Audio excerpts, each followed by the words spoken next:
Урматтуу Нурдан Кемелович, бизде Кадамжай районунда бир топ объекттер кирди эле, жакшы мектептер, кээ бирөөлөрү бүттү, кээ бирөөлөрү бүтөөрдүн астында турат да. Анан бизде азыркы учурда Кадамжай районуна жана Кызылкаш шаарына эң маанилүү нерсе бул төрөт үйүнү куруу керек болуп атат да.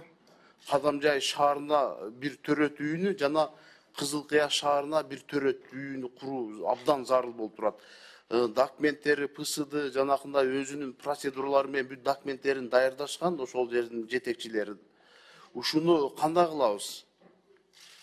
Себеби Кадамжай районунда 220 миңден ашык калк жашайт. Кызылкая шаарында уже 100 миңге жетип калды. Кызылкая шаарынан кошуна Ноокат районунан, Араван районунан келишип, ошол жерде төрөт үйүнө жатып атат да, койкалар жетишпейт экен да. Эки шаарга сөзсүз түрдө азыркы учурда эң актуальный төрөт үйүнү куруу зарыл болуп турат да. Ушуга бир жооп берип койсоңуз. Төрөт үйү деги эле саламаттык сактоо объектилери боюнча туура айтасыз. Республика боюнча негизинен бул өтө курч турган маселелердин бири. Азыркы учурда биз ошол саламаттык сактоо министрлиги тарабы менен чогуу иш алып баруудабыз. Өзүңүздөргө белгилүү болгондой эле бүгүнкү күндө райондук больницалар жана ошонун ичинде төрөт үйлөр дагы кейиштүү абалда турат. Муну биз акырындан четинен жасаганга дайынбыз. Мунун баары бирок эми акча каражатка байланыштуу. Эгер сметалык документтер, проекттин сметный документтери дайын болсо, перечинге киргизүүгө боюнча дагы биз карап чыгып, анан финансы министрлигине да сунуштап, эгер акча бөлүнө турган болсо, биз курууга дайынбыз. Ал эми Кадамжай району боюнча, Кадамжай району негизи эле бул көп калктуу райондордун бири республика боюнча, аяка да өзгөчө көңүл бурганга аракетин кылалы. Бирок эми азыркы учурда өзүңүздөргө белгилүү болгондой эле, канча жылдан бери бул негизинен эң биринчи ушул мектеп маселеси аябай козголуп келген. Муну бүгүнкү күндө азыр деги эле ушул 2-3 жылдан бери жасалып аткан жумуштардын жакшы өзүнүн натыйжалуулугун берип, эми азыр акырындан саламаттык сактоо объектилерине өтүп аткан учурубуз.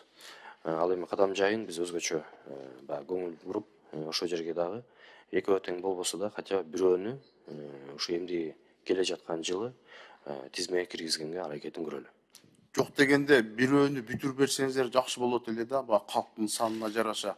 Андан тышкары бизде Кадамжай районуна караштуу Үч Коргон айыл аймагында Дружба орто мектеби бар да. Биз 2023 жылы мекенчил депутаттык тобу менен көчмө жыйын өткөрүп, ошол жерде биз чечим чыгарган элек. Сиздин орун басарыңыз барган эле авариялык абалда ал жерде мектеп, МЧСтин корутундусу бар. Абал аябай начар да мектептинчи. Ушуну да быйылкы жылга бир аракет кылып бүтүрүп берсеңиздер жакшы болот эле. Жарайт, карап чыгалы. Анан дагы бизде эми саламат сактоо тармагына тиешелүү Молдонияз айыл аймагында Алга айылындагы үй бүлөлүк дарыгерлер борборуну да куруу керек болуп атат. Исхаков болуп аткан айыл аймагында номер 10 үй бүлөлүк дарыгерлер борборунун имаратын куруу өтө зарыл болуп турат. Орозбеков айыл аймагындагы Киров айылындагы номер 7 үй бүлөлүк дарыгерлер борборунун имаратын куруу керек болуп жатат.